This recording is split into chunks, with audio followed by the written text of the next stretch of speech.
Morning, everyone. Glad that you're here again. And it's been great fun, actually, this camp, I've found. Just chatting to people and dealing with the enthusiastic questions of people who want to go deep in their spiritual lives and who want to know the reasons for their faith. That's been a hoot. So thank you for those of you who've rugby tackled me out there on the campsite and said, but what about this and what about that? It's been good. Like a Wally, I forgot yesterday to mention one of the key points. We were talking about that horror story from the book of Judges. And what I forgot to tell you is that there's this whole thing about eyes that runs through the entire book of Judges. It starts at the beginning with a story where Israel starts to worship the foreign gods that I was talking about, which involves so-called fertility religion. Although if you look at the diseases that probably spread, it was perhaps better called an infertility religion. And it was also a religion involving child sacrifice. And the writer says that they did evil in the eyes of Yahweh. And they get into a mess, and Yahweh sells them into slavery to other countries and all this kind of jazz. And then after that, they cry out to God, and he raises up a deliverer, and they win a battle, and they're free for a certain number of years, and then they wobble off after other gods again. And this cycle, this addictive cycle, goes round and round and round again. And 6 or 7 times in the early book of Judges, it talks about they did evil in the eyes of Yahweh. And if you read the book of Judges in one sitting, like as if it's a great piece of literature, which it is, instead of watching it, a bit at a time, like watching a movie 2 minutes at a time and coming back a week later and watching another 2 minutes, you see a big pattern start to appear.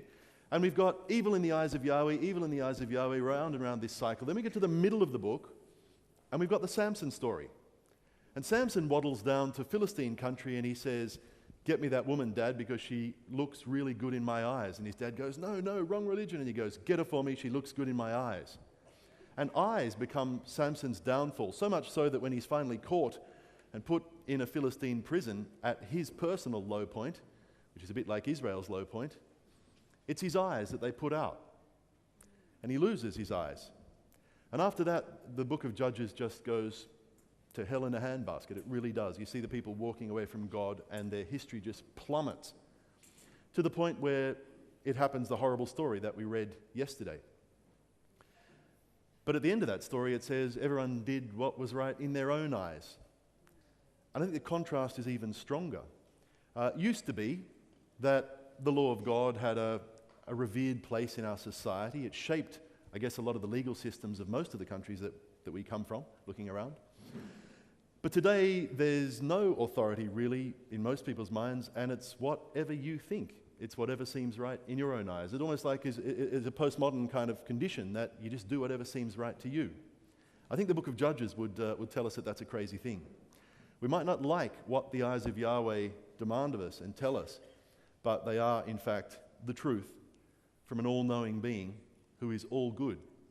And in a way, that's the biggest decline of all in the book.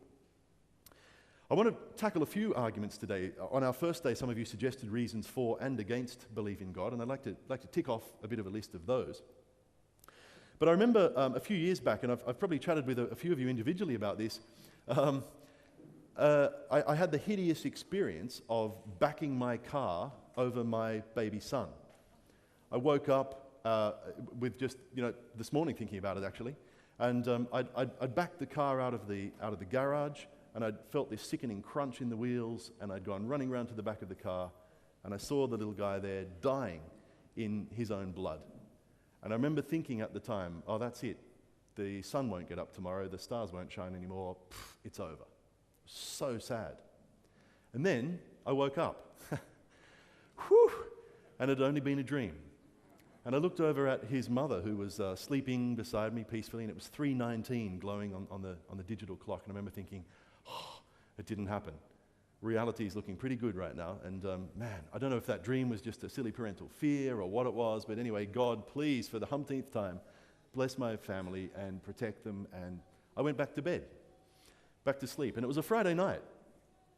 And Sabbath morning, I woke up, I was dashing off to church, and I was going to give a sermon, and you kind of get a bit focused on what you're going to say. And we had a deal where my job was to put the kids in the car, dress them and feed them before that, put them in the car. Carla's job was to get the truckload of material that you need to take a child anywhere, don't you? Whew. Some of you who are camping with kids, don't know how you do it.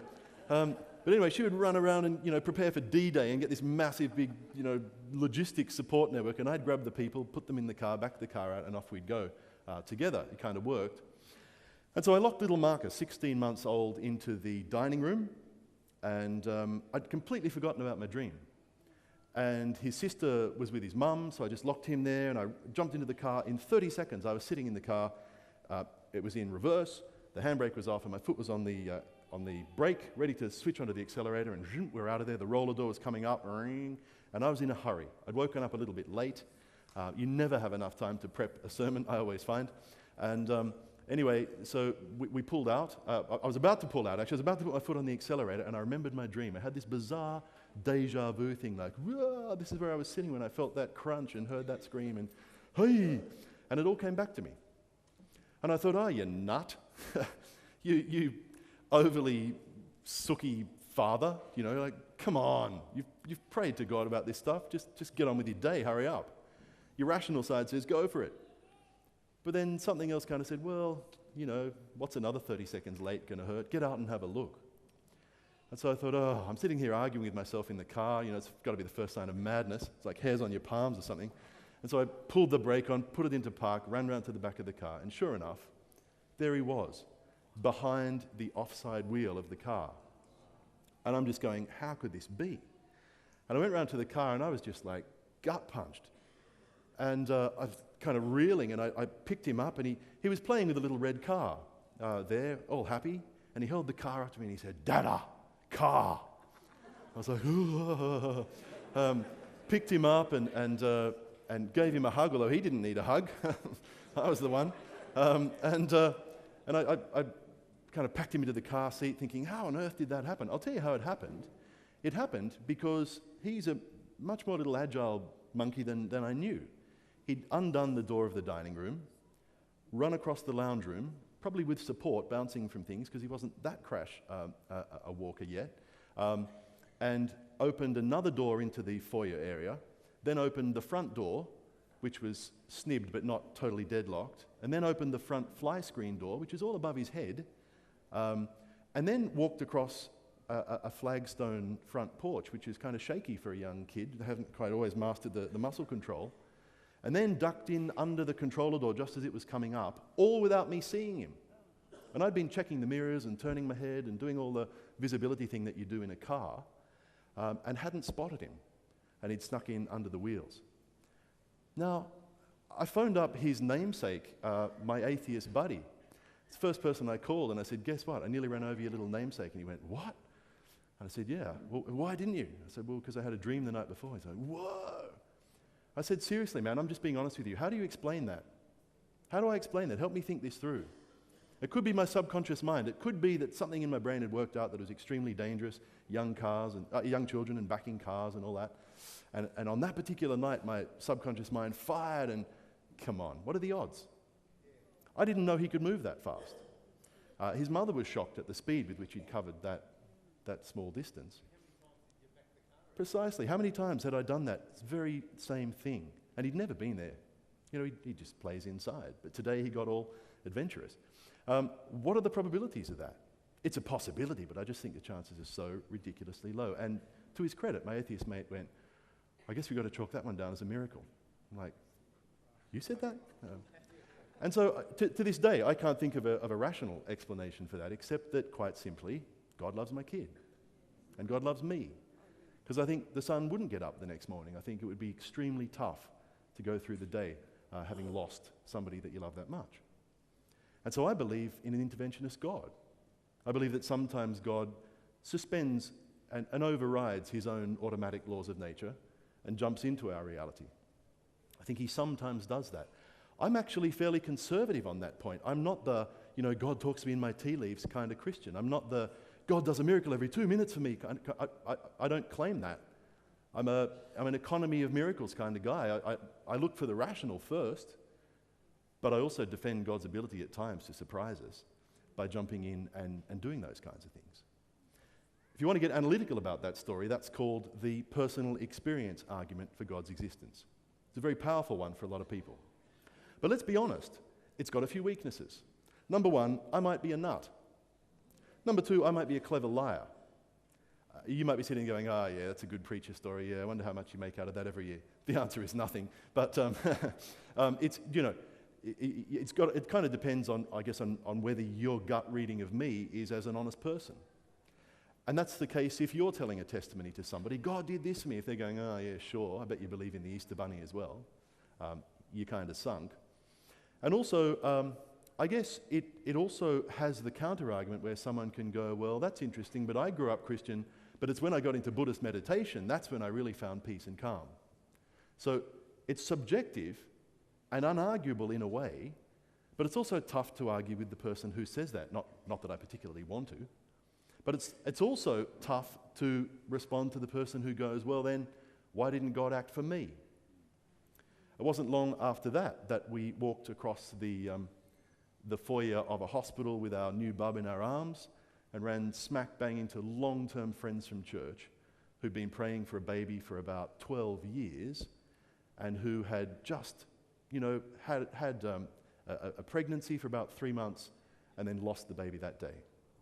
And they were walking through the foyer one way and we were walking through the foyer the other. And our arms felt so full and I guess their arms felt so jolly empty. And what do you say? They were being so happy for us, we were feeling so sad for them. And we were kind of like trying to sympathize with them as they were cheering for us. And it was just this Kleenex moment. Life dishes up that kind of thing to people who pray as well. And I'm not trying to be simplistic with you this morning and say, if you're a proper Christian, of course you'll be rich and healthy and blessed and God will do. I don't claim that because the Bible doesn't claim that. It does claim that God blesses his people. It does claim that even through some of the tragic things life throws at us, God is a presence and a comfort. And it does claim that at times God does miracles. I don't want to be too negative either. God has the right to bless us in incredible ways. And it's his call. I do not always understand why God does as he does. And I must admit to you, there have been times when, from my great position of brilliance, I've been able to offer the Almighty a few little clues as to how he should run the universe. Fortunately, he doesn't listen. Well, he listens, but he still does what he wants to do, because what do I know, really? What kind of a tiny chessboard do I see in my life? How do I know what purpose God has up his massive, great big sleeve for me or for people I love? And Paul challenges and says, in everything, give thanks. In everything give thanks, he says, because that's the will of God for you in Christ Jesus. And you just go, what? There are times when God's non-intervention in people's lives, as a pastor and as a friend to these people, breaks my heart. I've seen times in my own family where, man, I would have liked a miracle, but none comes. And so how are we to live with that? I don't want to claim too much for God and set up false expectations so that if you don't get a miracle, you go home saying, well, I mustn't be a proper Christian, give it up. God must have lost my email address, I must be off his Christmas card list, and give up. At the same time, I certainly don't want to claim too little because I've seen what I can only call a miracle. Call it a minor suburban miracle for one kid, if you like. Counter-argue that there are thousands of kids that died that day in Africa, so why do I think I'm so special? Great. I don't know. I can't answer some of those questions. God's intervention and non-intervention is something I think you'll have to ask him in the first afternoon of the 1,000 years. And it might take a while to get an answer. I think he'll tell you a great, big, complicated story, and then you'll get it. I'll be at the front of the queue asking that question with the other few thousand that I've got. But I do think we've got a miracle-working God. And I wanted to look this morning at the question of, if we've got this great, awesome God, why is there so much suffering? Because a couple of you raised that on our first day, and that's the question I get most of all. It's not just a smarty-pants question to hose down my Christian faith. It's an honest question of people saying, well, if there's this good being up there, why? And they add their personal story to whatever it is. So let's have a look at that. Logic would suggest, cold logic would suggest to say that if there's an all-loving being, that being would want to stop human suffering, right? Is that true? Secondly, if there's an all-powerful being, then that being would be able to stop human suffering. Is that right? So far, so good. But suffering exists. Agreed? So then, they would say, so there is no all-powerful, all-loving being. Agreed? No, me either. So there's got to be some gaps in that logic there somewhere. Let's think about what they are. Before we do, let's look at what other people say about suffering, because we're not the only people who suffer as people who believe or want to believe in Christ. It's not only us that suffers, everybody does. What did an atheist say? Richard Dawkins, a while ago, wrote this: "The universe we observe has precisely the properties we should expect if there is, at bottom, no design, no purpose, no evil, and no good. Nothing but blind, pitiless indifference." That's one of my favorite phrases. Blind, pitiless indifference. Don't you love it? He's just such a poetic user of the English language. Blind, pitiless indifference. That's how the universe runs. The universe doesn't give a tinker's curse about you or your pathetic little life. It doesn't even know you exist because there's no mind up there. You're just made of matter. Your brain has somehow managed to evolve thoughts and to have feelings and to kid yourself that you matter when you're nothing. The planet you're on is a tiny speck of dust in a huge, unfeeling universe, and you're just a pathetic little dust mite on that pathetic little planet. That's the comforting message of atheism. Now please note, not all atheists believe that.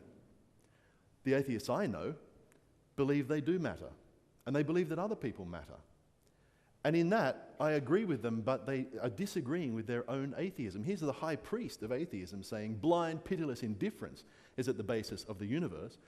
But when these people are kind to others, they find it's good.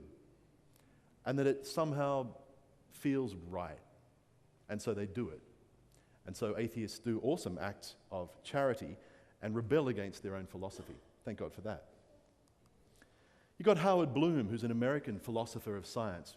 Amazingly lettered, brilliant guy. He's written a book called The Lucifer Principle. And he says this: nature does not abhor evil, she embraces it. She uses it to build. What he's saying is that suffering is at the very heart of the evolutionary process. Hundreds of thousands of years of animal suffering and grinding competition, you versus me. Who's going to get our genes into the next generation? Hopefully I'm ahead of you by a nose, and I can outcompete you slightly, because then I'll survive, and with great cruelty you and your genes won't, but mine will, who cares? That's how it works. Let's not see evolution as some kind of lovely, cuddly mechanism for improving things. Maybe, it claims to do that, but it's at incredible pain and expense of the rest. And Bloom says evil is woven into our most basic biological fabric. We're casualties of nature's callous indifference to life, pawns who suffer and die to live out her schemes. In a world evolving into ever higher forms, hatred, violence, aggression, and war are part of the evolutionary plan. Let's look that in the eye. And if somebody comes to me and suggests that God, a loving God, uses that as his method of creating, I'm going to have to say, which God are we talking about? That's not the God who notices the sparrow fall. It doesn't compute with my theology. It doesn't fit with the character of a loving, gracious God. But that's Howard Bloom's explanation. So basically the atheist answer, if you're suffering, is, well, suck it up and then die. Because that's what you got coming to you. Hopefully you get some kindness from other humans along the way, but that's it. I rebel against that. I think everybody intuitively knows that that is a dumb answer. A lot of smart people believe it, but it's a dumb answer, and it's not worthy of them. What about a Hindu response? Well, a Hindu is going to say, well, there's balance, there's yin and there's yang, there's karma operating in our society. So if you're suffering today, that means that you must have done something wrong in a previous life. You're paying, and hey, I don't pretend to be any kind of expert in this area. Some of you will know way more about this than I do. But my understanding is that a Hindu would say, you're repaying the mistakes of a past life. And what you've got to do is suffer enough so that eventually you've paid off the debt to the big cosmic MasterCard, and you can progress into the next life. There's no room in that, in my understanding, for grace. You pay off all your own sins, ka-ching, ka-ching, down to the last penny, and then you move on. Whereas, and so a friend of mine who is a good Hindu, comes along to a sermon of mine where I'm talking about grace, and afterwards he's offended. And he says to me, that's the most ridiculous idea I've ever heard of, grace. The idea that God would let me off for things, how unjust is that? And it really gets me scratching my head. And I go back to Paul and I think, actually, Paul deals with that issue too. He says, God can be just and the justifier of those that believe in Jesus, because all of that punishment didn't just go nowhere, it didn't just evaporate, it was placed onto Christ. All of the guilt of human junk was placed onto Jesus. And so I would argue that that is just. If he chooses to pay for me, that's fair moral accounting. But there's one response, balance, paying back a past life. A Buddhist response goes a bit further and says, well, actually, suffering is just an illusion. If you're sitting here thinking, when's lunch, right? Donuts, right? Or whatever, then stop it. Stop thinking like that and you'll be fine. If you can just switch off your desires and tell your body that it's just an illusion, the soul is what really matters, then you won't be suffering anymore. As yet, I haven't seen that practiced in the dentist's waiting room, but I think it is partially, I think there's a point to that. That unwise desire is probably a good thing to lose. Kobayashi Issa is a Japanese Buddhist poet, and he writes this really touching poem. He just seems like such a nice guy. You read about him, and he just seems like such a gentle-spirited human being. And he finally has this little daughter after many years of wanting children, and he has this little girl, loves her to pieces, and then she dies. And he's just heartbroken, and he writes this poem. This world of dew is only a world of dew. And yet. You can see what he's saying. My religion teaches me that physical reality is just not even reality. It's just an imagination. It's just dew. It's just so much fantasy. And yet I just can't seem to feel that. I just can't seem to live that. I do suffer. I try to lose my desire, but I still suffer.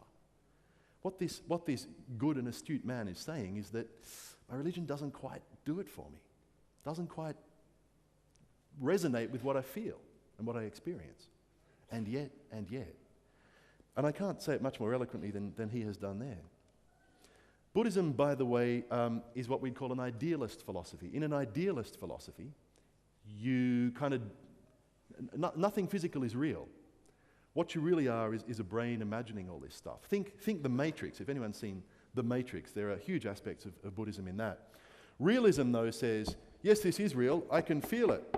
And the idealist says, no, you can't. You just imagined that made a noise and hurt your knuckles, which don't even exist anyway. It's all just in your mind. And you know, the silly old undergraduate joke is, oh, well, if you're just an idealist, I'll punch you in the nose. But the idealist is going to say, yeah, but I'm just imagining that you punch me in the nose, and it wasn't a good imagination, so don't do it again. So, you know, this is the kind of stuff we're dealing with. Then you get to critical realism. I'd call myself a critical realist. A critical realist says this, look, I think reality's out there. I don't think it's just a dream, but I may not always see it perfectly. And so I have to be a bit humble about my realism. Now, when you go to the cricket and there's some controversial umpiring decision, nobody gets up and goes, well, you know, it's just in my mind whether the ball really hit the stumps or not. And did the snickometer really record that? Or nobody is an idealist at the cricket. Everybody is some kind of realist. Oh, the umpire's an idiot. The umpire got it wrong and I got it right. You know, that's realism. Critical realism says, well, the umpire has got all this other technology and he's been doing this a long time. I could be wrong, but I still think he's an idiot. Okay? That's critical realism. What about an Islamic response to suffering? Well, an Islamic response, again, as I understand it, the word Muslim means submitted. And the idea of Islam is that you submit to this all-powerful deity who, according to some Islamic thinkers, controls the path of every atom through the world, controls everything. And you just have to go with that. Why do you suffer? Well, you can't know. I must admit some branches of Christianity get close to that kind of a view. God's uber sovereign, and you don't have free will, and so whatever that God chooses to do, you better just like it, and you better not question, Clay, what the potter is doing. That's what they'll say. I'm not convinced by that. I think God's given us freedom and reason and feelings because he wants us to use them. And I think he wants us to be a bit more involved in the universe than just that. New spirituality, I love to bag this. I'm sorry if I'm a bit intolerant here. But books like The Secret basically say if you're suffering, it's because you've written the script in the wrong way in your head. You're thinking the wrong kind of thing, and if you could just tune up your stinking thinking, you would be happy and rich and healthy and all that. It's all in your head, so change the game. Great. Try telling them that at the orphanage in Africa. Okay, it's just because they thought the wrong thing. Give me a break. There's some truth to that, of course. If you start to think positively and to have faith and all that, of course you can affect your life positively, but that only goes so far, if you ask me. This is the one I like. It's called the Christian free will defense, and it probably deals, I think, with the issue of suffering better than anything else. See what you reckon, and please do argue with me later. The Christian free will defense says this. First of all, and I'm simplifying it a bit, so pardon that. Number one, God wanted to love and be loved by other intelligent, free beings. That makes a bunch of sense to me as a parent.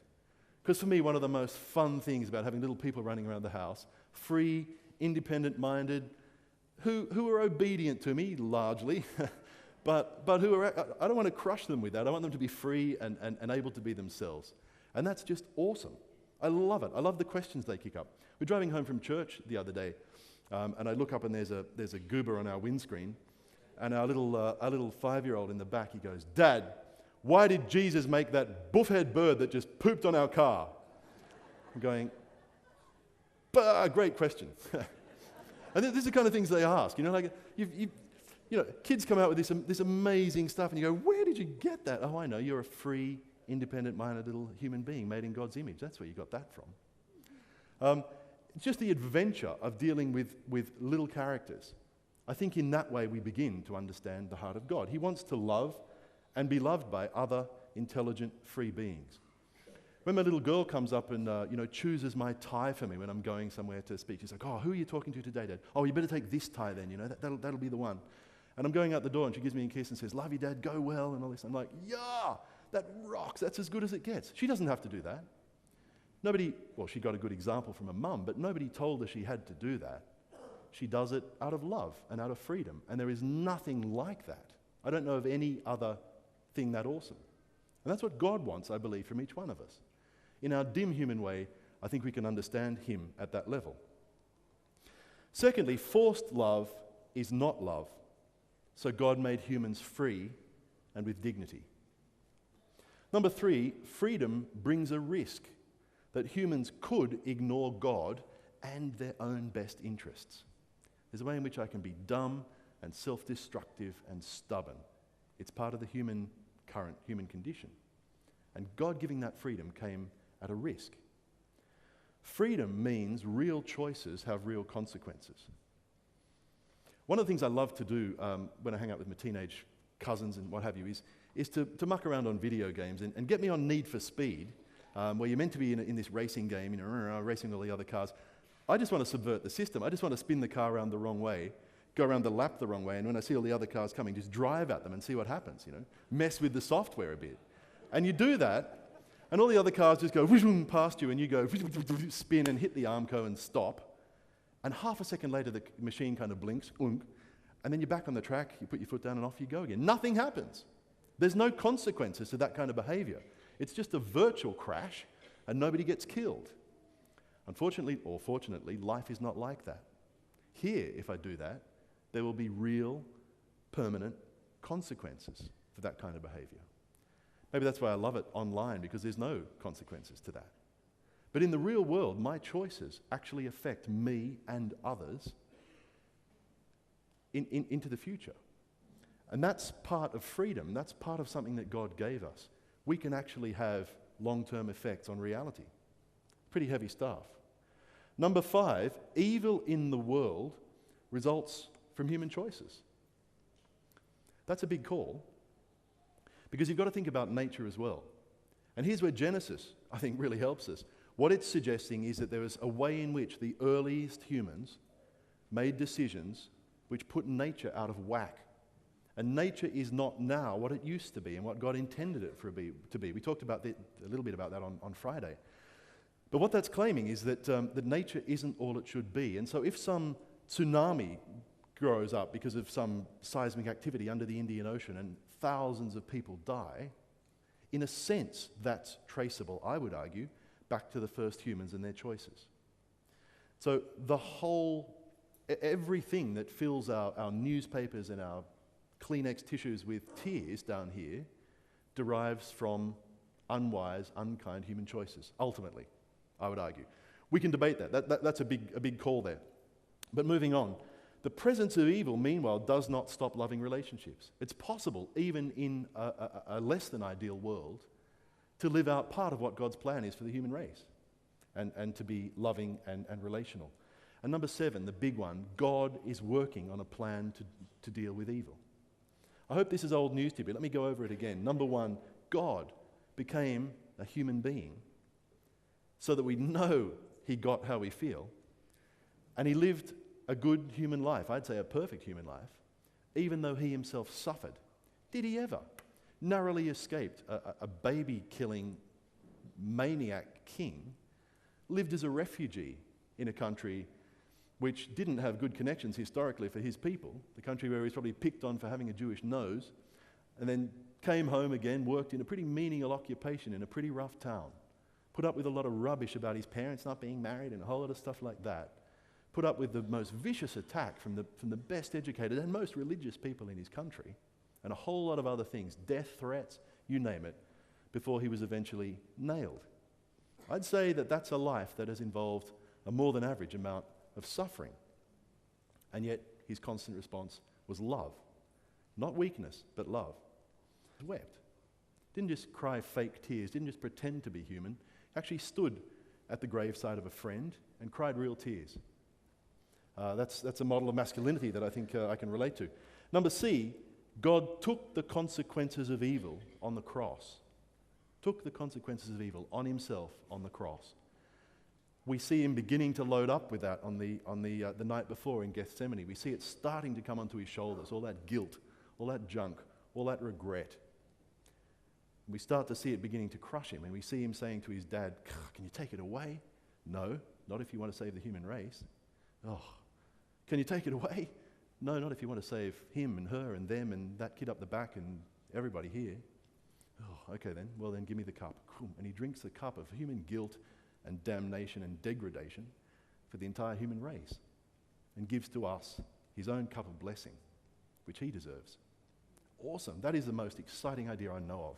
That's the one that just, whoa, I still don't get it, but it's the most beautiful idea that I could tell you. And number D, going right with that, God will judge. There comes a time in the future, and I believe it's already begun, where God starts looking at the human race and says, okay, I know you're all broken, I know you're all sinful, but who really desires love and grace and truth? Who really wants what I'm trying to do here? Not asking if you're perfect, just asking if you sincerely have a heart for me and if you really want my spirit to get into you and change you. And if you do, come with me. I hope I can get as many of you as I can. If you don't, okay, I respect your decision, and you'll just sleep for eternity, and I'll grieve you and I'll miss you, but I'll respect your decision. God will judge. I think that's the most sensible explanation of what's going on. And then eventually the Bible describes, and this is super hard to imagine, but God will recreate a world without any evil in it. Now you talk to the scientists, they really struggle with that. I mean, take ecology, for example. Death is the very basis of ecology as we currently understand it. You know, every species can breed ridiculously more than nature can sustain, and so death is what keeps them down to sensible levels. Death is the very basis of ecology. How do you have an ecology without death in it? I don't know, get creative and work it out. It's got to be able to be done. I mean, science fiction is really all about people saying, well, what if we changed a couple of things in the laws of the universe? You'd have a planet like this. Okay, let's get creative and say, let's imagine an ecology without death and predation. That's the Genesis ecology as I understand it, and it's certainly what Isaiah describes pointing into the future. Lion lying down with the lamb, and all that. I mean, if we take the Bible seriously, and I don't mean literally in a dumb sense, if we just take it seriously as literature and as accurate descriptions, that's what we're looking forward to. Tough to imagine, so get imaginative. God will recreate a world without any evil in it. And to me, that's the best solution I know to the problem of evil. That's the intellectual answer, though. but it's one that you can hang your heart on as well. But at the same time, God provides more than that. He provides to us the ability to describe to him what we're feeling. He asks us to tell him what we feel. And if you read the Psalms, I counted on a rough count that about 1/3 of the Psalms are people complaining and grizzling to God. Not at God, usually, although sometimes they say, "Wake up, why are you asleep? Why are you so far from helping me?" They ask him some pretty fierce questions. There's a fine Jewish tradition of complaining to God, and I think Jesus fits really, really well into that. What did he say on the cross? My God, why have you forsaken me?" He was quoting the words written 1,000 years before by his ancestor David, who felt exactly the same in a much less serious situation. Why have you forsaken me? Why have you walked away from me? Why are you so far from helping me? From all these words of my groanings. I'm calling out in the day, shouting out at night, I'm not getting any answers. But then again, you're holy. You're enthroned on the praises of Israel. Our fathers trusted in you. They trusted in you, and you didn't let them down. But I'm a worm. And he's struggling with these feelings of pain and, it's really going through it. And Jesus is accessing that tradition in his religion, and he's going, it's okay to grizzle to God. It's all right to complain to God.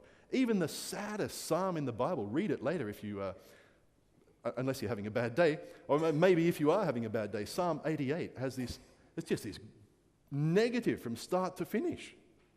And it's where that famous song gets its line, "Hello darkness, my old friend." It ends with that. And my only friend is darkness. And you're like, that's terrible.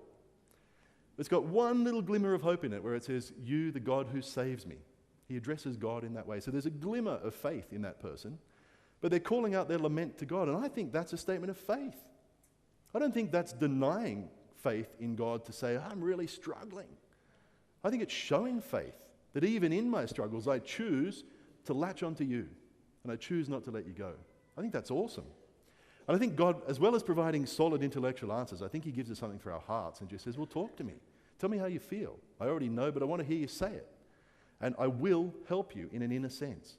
I will comfort you. The Holy Spirit will come and be with you in this. I may not Disneyify your situation. I may not magically fix it, but I will be with you in suffering." I think that's what the Bible claims. I think that's realistic, and I think that's awesome. So that's... to me, that's the deal in terms of dealing with suffering. And the big question of why suffering, why so much moral evil in the world, is answered, I think, best by that Christian free will defense. Let's have a bit of Q&A on that. Let's just take a couple of minutes if you want to come back to me on that or some question. Yeah.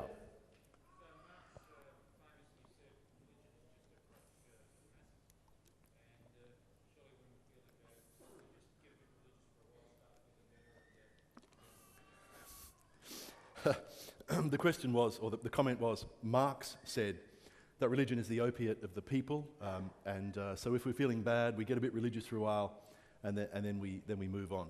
I think that's probably accurate in some people's experience. From what I've seen pastorally, some people hook onto God when life is tough, and then let him go again when life gets easy. Other people go the other way. When life gets really tough, that's when they kind of, there can't be God helping me. But when life's easy, then they can praise him. It's I don't know, it must be an individual quirk of psychology. But it seems to me a person who only grabs God on the dark days is missing out on a whole lot of pleasure, missing out on a whole lot of the company of the most interesting being in the universe. And is losing, I don't know, in a way God's like the salt in a meal that just, if it's there, suddenly whoosh, the flavor all just jumps out. I think that's what Ecclesiastes is telling us. Here's this guy, got everything, done everything, brilliant, highly popular and successful and all that stuff, and he's like, it's vanity. It's in his language a breath, hevel. It's just surreal and insubstantial and not satisfying. He talks about going around and trying to catch the wind in a butterfly net or shepherding the wind. That's how pointless it is. And then when he wheels on God, it's like, it all makes sense. It all clicks into place. And I think God makes the jigsaw fit together even on good days. Is not just a crutch. I agree with Marx. I think Christianity is a pain-killing drug for suffering people. He didn't like that because I think he felt that it would stop them rebelling and changing their situation. But I think real Christianity makes people hook in and want to change the world for the weak and the suffering. It's more Marx than Marx in a sense. When you look at what Christianity has done in terms of third world charity and some of those ways, I think it out-communism's communism, really. Thanks for the great question. Comments, questions? Yeah.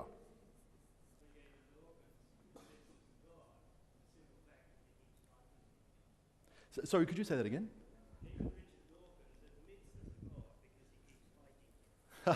Maybe. Why doesn't Richard Dawkins fight against the Easter Bunny? Well, because we all know that doesn't exist. So why the massive campaign against God? Yeah, it's a good point. It's a good point.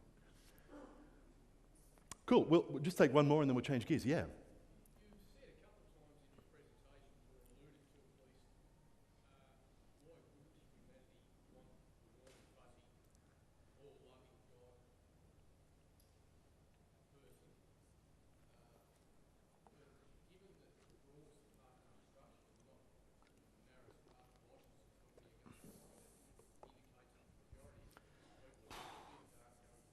Ooh, yeah. No, you've hit it. You're about the third person that asked me that question. Someone was talking about it yesterday. Here's the maths, okay? According to Jesus' comment, broad is the way that leads to destruction, narrow is the way that leads to life, and few there be that find it. So what was God thinking, creating this whole mess, making us free? If he's going to lose most of his children, why would he bother? Wouldn't he do the maths and realize that the amount of suffering versus the amount of pleasure wasn't worth it? And wouldn't he shut the game down before it even happened? Is that kind of where you're going? Yes, with variations. Well, go for it. Put your question again. Respected. No problem. Let me at least have a crack at that part of the question, and if more occurs to you, that you can fire away. Let's just do that maths. If God's going to lose a whole lot of his children, and a minority is going to experience eternal life, and I do think the Bible teaches that, sadly. I say that with tears, seriously. But I think that's what the Bible says. Why did God bother? Well, if you put into the maths of that, if you put into that balance, one person suffering forever in hell, you know what you've got on the negative side? You've got an infinite number. An infinite amount of suffering. Just one person in an eternal hell forever is an infinity of suffering. And if that's the case, I would agree that it wasn't worth it. An infinity of suffering, you can't outweigh that with an infinity of happiness in heaven. The maths doesn't work. If, on the other hand, what we're talking about is just non-existence, that's not suffering. And that makes the maths, if we can be that crass, makes the maths a lot more sensible.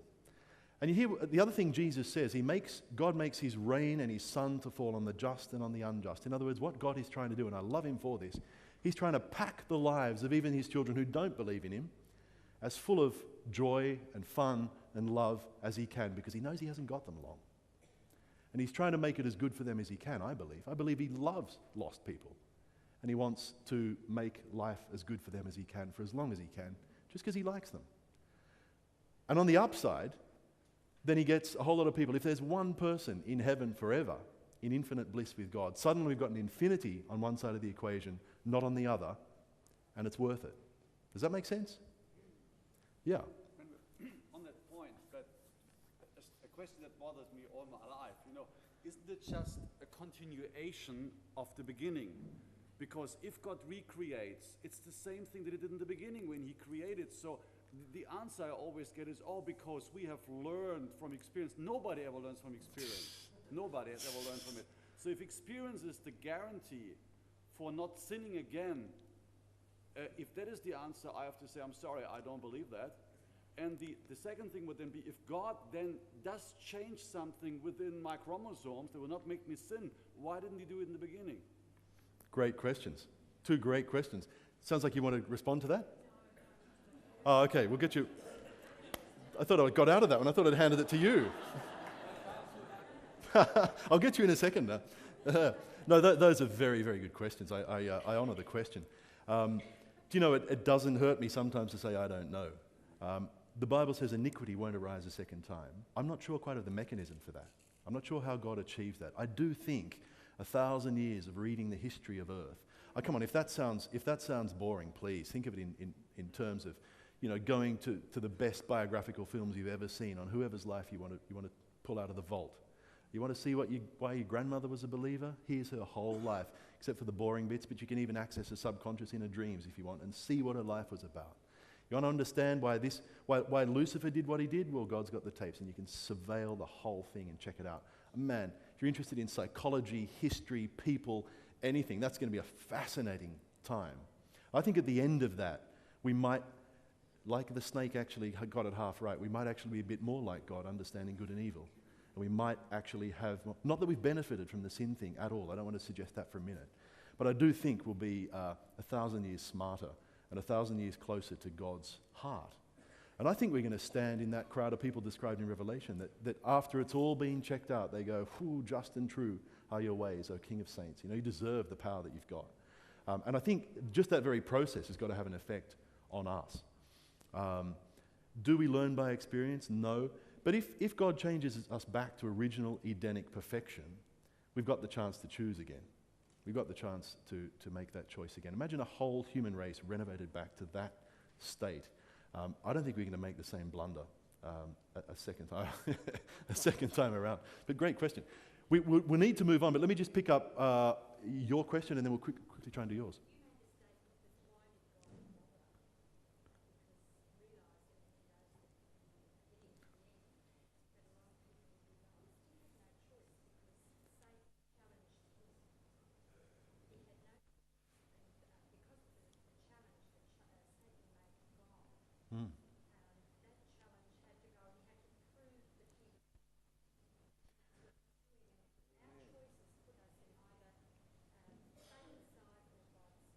That's a great comment, thank you. If I understood you right, you're saying, it's not like God said, oh great, let's have a sin problem. It wasn't his initiative at all. It was the other side. Yeah. Yeah. Yeah. I'll repeat it in a sec. The sin arose, not here, it arose in heaven. Yeah. Jesus is now, because of salvation, we just speak through the story, injected into the human race. Mm-hmm. Satan, God consigned all things unto sin, unto Christ. Mm-hmm. The whole idea of it not coming up again is that God not only saves the humans out, but he's strained by Jesus, but he's strained sin out with Jesus. Yeah. Satan didn't want to know about Jesus before, he's not going to want to know him again. He dead ends sin. That's a miraculous way of doing it. Who would win a war by sending a dead bloke? That's gold. That's a good comment. I can't even do justice to that. Look, here's a dumb summary of what you said, and that's basically God's solving of the sin problem has been awesome and miraculous and surprising, and all credit to him for that. I didn't say it as well as you did. Look, thanks. I wish we had more time for that. Let me just summarize what we've said so far over the last few meetings. We first of all looked at the argument from design. The classic design argument says, look at nature, there's evidence of some kind of brain. Let's be honest about that. That argument doesn't tell us which God it is. Muslims use that argument. Christians use it. Some Jews use it as well. So if you're discussing this with people, I just don't want us to claim more than we logically can from these arguments. No, I think that massively supports the claim of Christianity that there is a God. But even our own psalm tells us the heavens declare the glory of Elohim generally, just means God generically. And if you want to know about which God it is, if you want to know it's Yahweh, you have to read Torah. Psalm 19 makes that distinction fairly clearly. We've also chatted a bit about the argument from personal experience today. Okay, or there are counter-arguments, yeah, but what about other people who suffer? Okay, then we look briefly at the argument about suffering, the big, how can there be a loving God if there is human suffering argument. I've given you some of the good stuff on that. There's a lot more that could be said, and I'd love to have time to do that in smaller groups. But there's also the question of, is prophecy being fulfilled? Now, that's the apologetical argument that Adventists are really comfortable with. That's the one that we use most readily. But I just wanted to, I guess, try and widen the gene pool a bit and suggest that there are a lot of other arguments that you can use in demonstrating God's existence. There are these classic arguments. We're right now in the midst of making a film series about this stuff. I hope you find that useful in your own personal witness. I hope you find it useful for yourself. I hope it muscles up your own personal faith as well. But I hope that it's something the church can use to give a reason to people who are wondering why we have this funny hope in afterlife and why we believe what we believe. There's a bunch more arguments that given time, we could have talked about. I wanted today, though, to just spend our last 20 minutes or so together looking at the evidence for Jesus. And I know I'm doing it a day late, but I wanted to just build some more basic blocks in place before we got onto this one. This is the jewel in the crown, in a sense, to me. And I'm blown away when we turn to this topic, because there's a couple of people right now that are just experts in this field who are historians, and if you ask them, did the historic personage known as Jesus of Nazareth actually die and then come back to life? Even though they're not Christians, they would say, yes, I think that's the best interpretation of the history. I think of somebody like Geza Vermesh, who is the professor of Judaic studies at Oxford University. Now, you know, I turned up in London one time and asked a guy at the train station, how do I get to Oxford, please? And he said to me, study really hard.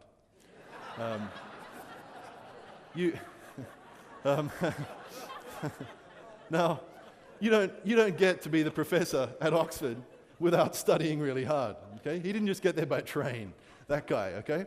He's a brilliant ancient historian. And if you asked him, by the way, he's an Orthodox Jew. Now, if you ask this Orthodox Jew, was there really a person called Jesus of Nazareth? He would say, yes. In real history, yes. Did he die? Yes, the Romans killed him. Did he not die, like undie? Did he come back to life? Yes, he did.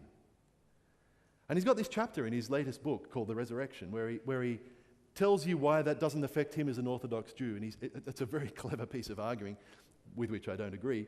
But he goes through and says, I'm not making religious statements here. I'm talking about history. I'm a historian. You've asked me a historical question. Did Jesus live, die, and live again? The answer is yes. That's the best interpretation of the evidence that we have. But don't ask me about the theological implications of that, because I'm not a theologian. Don't ask me about the religious, personal implications of that, because I'm an Orthodox Jew. What? It's a classic book. And you know, if I stood up and said, we've got lots of Christians who believe in the resurrection, well, of course they do. Actually, it's not as simple as that. If you meet a British bishop, you can pretty much toss a coin as to whether he believes in the resurrection or not. So if we're being fair, we have to point out that a lot of people in our own supposedly Christian tradition don't believe in the resurrection. Let's be really fair and honest about this. Some of our own Christian bishops don't believe in the resurrection, and yet here's a Jewish historian saying that he does. Let's just look at the evidence for ourselves and briefly and see what we think it says. By the way, if you're wanting to read more on some of these topics, here's some people that I would recommend. I meant to say that earlier, sorry. A few have been asking me, how would I take this further? You know, I've enjoyed these discussions. How would I muscle up even further in these areas? Writers like that, whilst you won't agree with everything they say, if you're a Seventh-day Adventist, you'll agree with 90%, and there's some awesome arguments in there if you want to jot those down. We'll put it up again later on. Okay, and this is drawing from a project we did a while back on the Da Vinci Code, and it looks just at core evidence for Jesus. Okay, now the first thing to say is this: if you were going to start a religion, and it could be quite a lucrative game, I'm told. If you look at some of the on-air messiahs, they seem to cruise around in some pretty nice cars and have air-conditioned dog kennels and all that kind of jazz. Religion can be a lucrative business. But if you were going to start a religion, here's my advice. First of all, don't, because you're not the Messiah, you're just a naughty boy. But second of all, if you're going to start a religion, don't pin it down to some historical claim. If you're going to worship the flying spaghetti monster or something, don't claim that it visited the grand final when there's 100,000 people sitting there, because you need them all to agree with you. Don't pin it down to something specific. Keep it nice and fluffy and, it visits me at night in my dreams or something. But Christianity doesn't do that. And St. Paul, one of the early teachers and preachers of Christianity, says this: if Christ has not been raised, our preaching is useless, and so is your faith. He pins the whole credibility of Christianity onto one historical event. And he says, and if Christ has not been raised, your faith is futile. You're still in your sins. And we, Christians, are to be pitied more than all men. But Christ has indeed been raised from the dead. He's confident to anchor this whole religious thing that he's given his whole life to, leaves behind a promising career in, Jewish ministry. He's one of the young guns, one of the up-and-comings, trained by Gamaliel. Flicks across to this funny new sect because he knows it's true. And he hangs everything on it. And in his writing, he doesn't back away and try to keep it fluffy and unprovable or undisprovable. He goes hard. So let's ask the question, Jesus and the historians, what are they saying about Jesus? First of all, we could look at the Roman historians. Cornelius Tacitus, probably one of the greatest historians writing in Latin ever, says, talking of Nero, to suppress the rumour, he, Nero, falsely charged with the guilt and punished with the most exquisite tortures the persons commonly called Christians, who were hated for their enormities. So he's telling us that there were Christians in early Rome. And he goes on, Christus, the founder of the name, was put to death by Pontius Pilate, procurator of Judea, in the reign of Tiberius. Tick, tick, tick, tick, tick, with what the Bible record tells us. Christus, okay, Christ with a Roman us on the end. If he was Greek, it would have been Christos. If he was from from the Balkans, it would have been Kristovich or something, wouldn't it? You can hear the ending on there, right? But he's talking about Christ, obviously. Was put to death by Pontius. There's another one, Pilate. Well, that's exactly what the New Testament tells us. Then we've got Lucian of Samosata. He's a classic. You read some of his stuff. He's a very funny guy. And he loves to take the mickey. He's kind of like the P.J. O'Rourke of the ancient world. He just loves to take the mickey out of people. Christians particularly. He mocks at these silly Christians. You'll hear it in a second. In fact, he writes in one place, he writes to tourists. He says, look, if you're traveling and if you run out of money, what you do is you go along, you find a Christian church. They're in every town. And you go along in there and you mumble a few words and you agree with everything they tell you and you pass yourself off as a Christian. You'll be invited home for dinner and to stay the night and you'll get it all for free, and at the end, if they find out you're not a Christian, well, they'll just be nice to you anyway. They're kind of bovine and laid back kind of people, so, go and do that. That's his backpacking advice, Go and, so he thinks we're clowns. And he says this. He says, these poor wretches have convinced themselves that they're going to be immortal. Well, I would have thought that was a good thing to believe. And to live for all time, in consequence of which they despise death and even willingly give themselves into custody. I've got an eternity to play with. Who cares what you do to me now? Phew, that's the Christian attitude. Furthermore, their first lawgiver, persuaded them that they're all brothers of one another by worshipping that crucified sophist himself and living under his laws. Thanks, buddy. You think I'm a brainless twit, although you'd like to come to my potluck. But you've just given us a really helpful little clue there, because you've just admitted that Jesus was crucified. I'll take that. It's all the more proof because it comes from a critic. That crucified sophist. What's a sophist? It's a trickster. Am I pushing the friendship to suggest that if somebody's a trickster, that may sound some kind of suggestion of miracles? He's not proving it, but it's perhaps a hint. Then you get Flavius Josephus. I've listed him as a Roman, even though he was Jewish, because he worked for the Romans. And this is a controversial quotation, I must say. We won't go into detail of why. At this time, there was a wise man called Jesus, and his conduct was good, and he was known to be virtuous. And many people from among the Jews and other nations became his disciples. Okay, tick so far.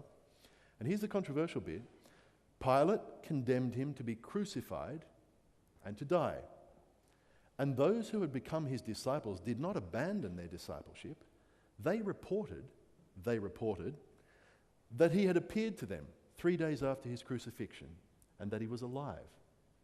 Josephus is not saying that happened, but he's saying that his disciples claimed it had happened. So he's passing on, secondhand, admittedly, a very early story of resurrection. Accordingly, though, here's his conclusion: he was perhaps the Messiah, concerning whom the prophets have recounted wonders. What? He was perhaps the Messiah. My wordy word. Thanks, I'll take that one. So far, we've got he was a good man, he was perhaps the Messiah, he was killed on a cross, he was reported to appear 3 days later, and he may have something to do with the prophets' predictions of the Old Testament. Whoa. Marabal Serapion, in a manuscript in the British Museum, says this. He's writing to his son, and he's talking about living a good life, and he says this: what advantage did the Athenians have gained from putting Socrates to death? Famine and plague came upon them. What advantage did the Jews gain from killing their wise king? It was just after that that their kingdom was abolished. God justly avenged these wise men. He's mentioned another one. So he's saying it's a matter of history that the king of the Jews was killed sometime before Jerusalem was destroyed. Thanks, I'll take that as well. Pliny, or Plinius Secundus, says, Christians were in the habit of meeting on a certain fixed day before it was light, where they sang a hymn to Christ as to a god. He's recording the fact that early Christians believed Jesus was a divine being, not just a good teacher. Tertullian, there's a whole bunch of these. Tiberius, in those days the Christian name made its entry into the world. Having himself received intelligence from the truth of Christ's divinity, brought the matter before the Senate with his own decision in favour of Christ. So here's a bunch of Romans now that actually have taken on the belief that Jesus was divine. And Tertullian goes on, the Senate, because it had not given the approval itself, rejected his proposal. Caesar held to his opinion, threatening wrath against all the accusers of the Christians. Christians are starting to get a sympathetic hearing in Rome at that time. Great. What about the Jewish evidence? Well, here's the best piece of Jewish evidence we have, to my knowledge, from the Talmud, the Babylonian Talmud. On the eve of the Passover, they hanged Yeshu of Nazareth, one version says, in that he hath practiced sorcery and beguiled and led astray Israel. Let's pick that to bits. Now, again, this is not from a friend of Jesus. This is from someone who, well, spits at him. On the eve of the Passover, how does that fit with your biblical record? Tick. The Gospels tell us it was right just before the Passover. They hanged Yeshu. Okay, hanging. Well, one biblical reference talks about him being hanged on a tree. It's just another way of saying, just because he was hanged by nails and not a rope, it's still a hanging. Okay, he doesn't need to have a noose. Yeshu, that's about as close to Jesus' name in Hebrew as you can get. And seeing it was a Hebrew name, they should know. Of Nazareth, in that he has practiced sorcery. What's sorcery? Well, it's kind of witchcraft and mystical miracle mumbo-jumbo, which is what a critic might say of miracles, right? And led astray Israel, beguiled and led astray Israel, he's teaching. So if you look at that from the comments of a critic, you can still see a bunch of core facts in it. Yeshua in Hebrew means Jesus or Jesus. Secondly, he's hanged on a cross just before the Passover feast, and is accused of sorcery, perhaps miracles. In fact, in Matthew 9, the Jews say, you're working miracles by the power of Satan. So that's a consistent, very consistent record with the gospel. What about the eyewitness sources? Well, let's just quickly remind ourselves. What did these gospel writers gain? This is the key thing. If I'm telling you something, check me out whether there's profit in it for me. What did they gain? They were threatened, they were tortured, and they were killed for telling the story of Jesus. What possible motive could they have? Now, if I was a mystery writer, if I was a writer of kids' fairy tales about fairies at the bottom of the garden, let's say I made $1 million out of the first book and auctioned off the movie rights and got on the chat shows and went global and woohoo, I'm living the high life, okay? I've hit writer heaven. Great. I don't have to believe it's true about the fairies. But let's say a new government comes in and it becomes illegal to tell fairy stories and it's now punishable by death. What's the first thing I'm going to do? Go on TV and say, it's a fib. I was only telling fantasies, I was wrong. Except that these guys didn't do that. Not one of them cracked and said, sorry, we just made up a story to try and cheer you up. They all stuck to their guns. What possible motive could they have? Well, this is what John says his motive is. That which was from the beginning, which we have heard, which we have seen with our eyes, which we have looked at and our hands have touched. This we proclaim to you concerning the word of life. The life appeared, we have seen it, and we testify to it. And we proclaim to you what we have seen and heard, so that you also may have fellowship with us. And our fellowship is with the Father and with his Son, Jesus Christ. We write this to make your joy complete. Nobody paid him to write that manuscript. He just did it for those reasons. What are they? First of all, because he's an eyewitness and he knows it's true. Second of all, so that you can join us. Third of all, so that you know God. Fourth of all, so that you're happy. Could you get much more pure motivation than that? The evidence for the resurrection of Jesus would fill a book. Let's just briefly bang through some of the key points. The basic facts of Jesus' death and burial. He was put to death by crucifixion on a Friday afternoon. A Roman soldier pierced his side with a spear, blood and water came out. Blood and water comes out. If you're up high and the spear goes up under your ribcage and pierces the pericardial sac layer around your heart, that's probably the best explanation. Blood and water. That's a fatal blow. The body then was wrapped in clean linen cloth, and it was placed into a solid rock tomb. A large stone was placed across the entrance to the tomb. An official seal was affixed to the stone. A guard, probably a Roman, was stationed to guard the tomb. Then what? Well, early Sunday morning, these gospel writers agree, there was a great earthquake. An angel rolled back the stone from the door of the tomb. The guards shook for fear and became like dead men. The angel told the women who turned up to tell the other disciples that Jesus was alive and would meet them in Galilee. Some of the guards reported the events to the chief priests, according to Matthew, and these soldiers were bribed to say that the disciples stole the body while they slept. The soldiers were promised protection if this came to the attention of the governor, because any soldier that fell. We'll have a look at these facts critically in just a second. First of all, on the Sunday morning, Mary Magdalene and the other Mary, the other women, we don't know who they were, Cleopas and his friend. Sunday evening, Simon Peter, and 10 apostles without Thomas. Remember, Thomas had the grumps. People had come and said, "We've seen Jesus," and he went, "Puh, if he doesn't appear to me, forget it. You know, I need personal evidence here." He was a bit miffed, I guess, that he'd missed out.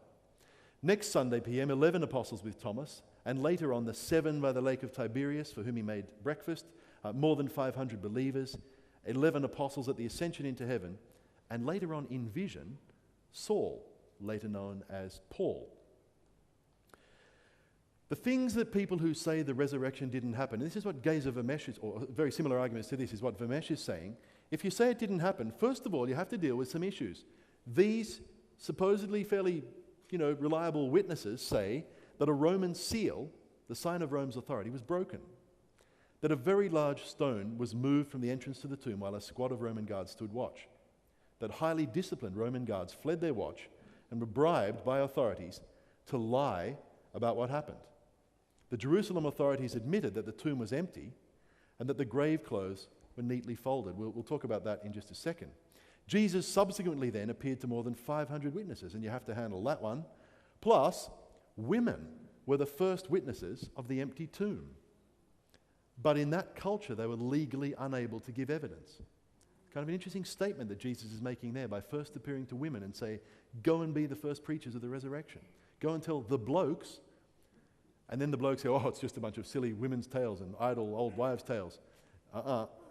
And so it's interesting that Jesus would choose that strategy. Then the disciples displayed cowardly behavior at the time of the crucifixion, and Peter even denied Jesus 3 times, and the other disciples fled the scene of the arrest. But although the disciples did not expect Jesus to rise and were initially skeptical, they publicly and boldly preached at that same empty tomb just weeks later. And they were willing to die for their belief in this resurrection. Something changed. And the resurrection message was then central to the New Testament and to the preaching of the early church, which grew like crazy despite bloody persecution. So how do we deal with that? Well, there's a few theories where people try to pull all those facts together. Assuming that these reporters are reliable and unbiased, they try and put those facts together. And the first one is to say, well, he swooned. Okay, you probably heard this stuff. He fell asleep on the cross or fainted, and he woke up later. Then there's a conspiracy theory. The disciples and others just faked it. Thirdly, there's a hallucination theory. The witnesses just imagined that they saw Jesus. And the fourth one is the theft theory. The disciples stole the dead body and made up the story. Let's briefly pick those to bits. There's others we could look at, but we'll just stick to these. Why didn't they break his leg? Great question. Well, yeah, that's a good question. Problems with the swoon theory. The Roman soldiers were practiced at crucifixion, and they took special care with dangerous popular rebels. A Roman soldier checked Jesus was dead, and you've been reading my notes. I know you already knew this. He didn't bother to break his legs. The others, he broke their legs so they wouldn't run away. John, an eyewitness, saw blood and water come out of Jesus' wounded side. That's a pretty clear, the medicos tell us, a pretty clear sign. The body was encased in sheets and was entombed. So if you faint and then suddenly wake up in the tomb, man, you're wrapped in a whole bunch of really tight sheets and you're in this rock tomb. How's it going to help you? How could he recover fast enough then to overpower a squad of Roman guards? Plus, Jesus was severely beaten. How could he look well at his many subsequent appearances a couple of days later? I think swoon theory doesn't really do justice. What about conspiracy theory? Well, one of the major issues there is that none of the apostles ever broke under torture. They were all tortured, at least, and most of them killed for telling this story. And yet not one of them then said, just stop hurting me and I'll tell you the truth. Okay, he didn't really rise from the dead. Not one of them did that. What was their motive for such a lie? Why would they die for it? You know, if you're getting on the chat shows for writing your fairies book, great, you'll keep doing it. But if it suddenly becomes too hot for you, you'll back away from the story quick as anything to save your skin. But none of them did. At first, the disciples were skeptical and they only believed later. This is the thing, they were not in any mood to cook up a conspiracy on that Friday. They were smashed. They had the most depressing Sabbath of their lives. But after that, their lives were transformed. And if the resurrection was a lie, the authorities could easily have just produced the corpse and proved it to be a fraud. They had the power, and they certainly had the motivation to do that. Plus, the disciples could not have successfully proclaimed the resurrection in Jerusalem if it had been a lie. It just doesn't fit the story. What about the hallucination theory? Well, this is the weirdest one. I almost can't be bothered critiquing that. An individual might be hypnotized for a short time, but Jesus appeared at so many different times and places, and once to more than 500 people who knew him. How do you hoodoo 500 people at the same time? If I knew, I'd have your wallets by now. Hallucination is a disorder of perception, often linked to drugs or psychiatric illness. Why would so many people suffer it at once? The disciples touched him, spoke with him, and saw him eat. That's less likely in a dream. The disciples did not expect his resurrection and did not even believe in it at first. So why would they hallucinate it? And again, you can easily expose a hallucination story just by producing the body. Bring us the body and we'll know. Hallucination also wouldn't explain why the empty tomb. This one's my favorite. This one's a lot of fun. The theft theory. Now here's the issue. Matthew exposed the fact that the Roman guards had been bribed. That's a pretty controversial thing to say. Imagine Matthew writing that. Oh, these Roman guards were... And here's the Romans occupying his country as he's writing it. Oh, the Romans were bribed by our chief priests. Whoa, how to tick off some powerful people. But he exposes that story. Why did nobody question the guard's testimony when it has such obvious holes? Right? Think about it. These guards come into you and they say, oh, really sorry, but we fell asleep last night, and while we were asleep, the disciples came and stole the body. What's the obvious question with that? How do you know what happened while you fell asleep? That's a bit creative. You were asleep, were you? Yes. How do you know the disciples, how do you know it wasn't men from outer space? You have no idea. One, how could they describe an event that happened while they were asleep? Two, Roman soldiers who fell asleep on duty were executed. And three, how do you sleep through the moving of a massive big stone right near you? It's like backing a truck right near your bed. How did these depressed disciples find the courage to steal the body from so many soldiers? Again, that just doesn't make sense. And here's my favorite bit. Why would thieves neatly fold the grave clothes? When I was a kid, my mother used to say to me, if Jesus could fold his grave clothes on the morning of the resurrection,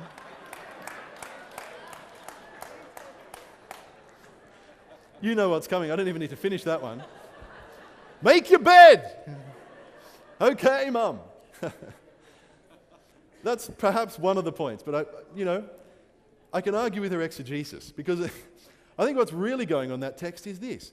Let's imagine, right? And you've got to have the imagination of a top novelist to get this. My word. Okay, here we are, 11 struggling disciples. One of the smartest ones of us has just killed himself. Our leader has been crucified by the Romans. Man, you don't mess with those guys. They're the Romans. And here we are huddling together in our little upper room or somewhere in someone's house, and what do we do next? Oh, I know, let's go down and take on a whole squad of Roman guards and open that great big rock and rip the body of Jesus out of there and run away with it. And then we can tell everybody that he really did rise from the dead. First of all, we haven't got the confidence. We haven't got the gumption. We don't even believe that he's going to rise from the dead. We're not even really, we haven't heard him all the times he's told us he's going to die and rise, and it just hasn't penetrated our boson layer around our heads. We just haven't got that, you know. But forget all that stuff. Let's imagine that we go and do it, okay? And we pluck up our courage and somehow we defeat these Roman guards. I don't believe myself as I'm telling you this. But we get there, we move the stone, we grab the body, we're going to run through the streets with it at night, we're going to hide it somewhere. Oh, just wait a second, says somebody. We better not leave a mess behind us, you know. We better fold up the grave clothes because, you know, wouldn't want to inconvenience the Romans and that make someone come in and clean up after us. What a ridiculous story. The only thing worse than trying to sneak some dead guy through the streets at night is trying to sneak a naked dead guy through the streets. That's nuts. It just doesn't make sense. And so I think Jesus, with that one little detail, I bet he thought, as he's folding the grave clothes, I bet he's going, ha, this'll make him think, you know. And off he goes into his day. I love that. It's perfect. You know, the theft theory just doesn't make sense. Why would thieves fold the grave clothes? And why would they fake the story, as I said, if they didn't yet believe in the resurrection? And again, why would you risk your life to tell a lie?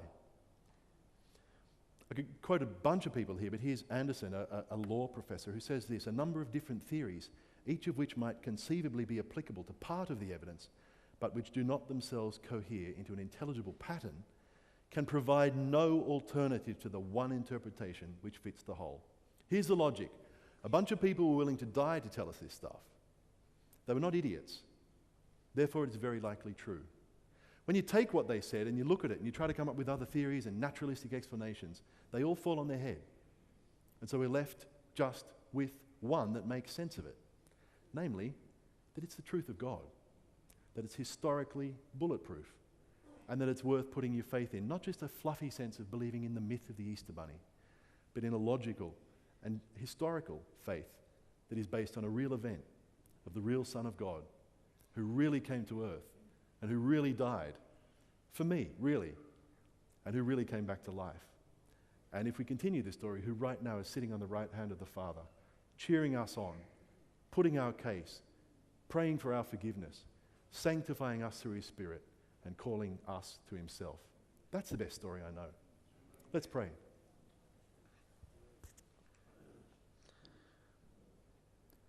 Father, I thank you that we have not followed cunningly devised fables. These guys weren't smart enough or confident enough to cook up a story like that. It's too good. It's got your divine fingerprints all over it. And I pray that if life is rough for us, in a tent like this, there's got to be people right now suffering, going through tough times, wondering, hanging by their toenails maybe with their faith, just hanging in there. I pray that you would give them the inner certainty that Jesus knows what they're feeling, Jesus has been there himself, and that he's got their names on the palm of his hands, and that he's presenting their case before the Father right now in the most powerful ear in the universe. He's hearing their name. And I pray that we would have a rock-solid confidence in you, one that is good enough to share, one that's worth dying for if need be, because we found something worth living for. Thank you that we can be certain that you exist, that we can know it through the inner witness of your Spirit, and we can also know it by using our brains to see the world around us and to see the things you've done in history. And I pray that we as a church would be all the more able to give a reason for the faith that is in us, to give it to others, not in an arrogant way, not in a combative way, but just like John says, because we want them to be happy, because we want them to have fellowship with us. We want it to belong to them and them to us and to you. And we want their joy to be complete. I pray that you would be the answer to our questions until we're able to ask you face to face. Pray, though, that we wouldn't cop out. They wouldn't just say, oh, mine's a simple faith, but that we'd actually start to get a bit complicated in our faith because we worship such a complicated and fascinating and interesting God. I pray, too, particularly for the uni students who have been coming to this camp and coming to these meetings. I just pray that particularly for them, you would be their friend and their teacher, that they would discover that in Christ are hidden all treasures of wisdom and knowledge, and that there's nothing they're going to face in their class that you haven't already thought of, then that you haven't already done and created and know about. I pray that they would take you into their learning and would dedicate their academic lives to you as Daniel did. and would strengthen your church by what they learn. If they're taking a vertebrate evolution class, I pray that they would top it and they would see the holes that no one else sees in that case. If they're in a class that questions the history of Jesus, I pray that they would do better than anybody else and then be able to give the reason for the faith that they have. We need them in our church. We need them to stick around, and they need you. I just pray that as they're attacked both intellectually and in terms of lifestyle temptation, that you would be a friend and a coach for them. I want to thank you for the fellowship we've experienced at this camp, and I pray that we would love one another as those early Christians did, with a fierce love that is tougher than anything, because we've seen that love in you. And we thank you for that. In Christ's name, amen.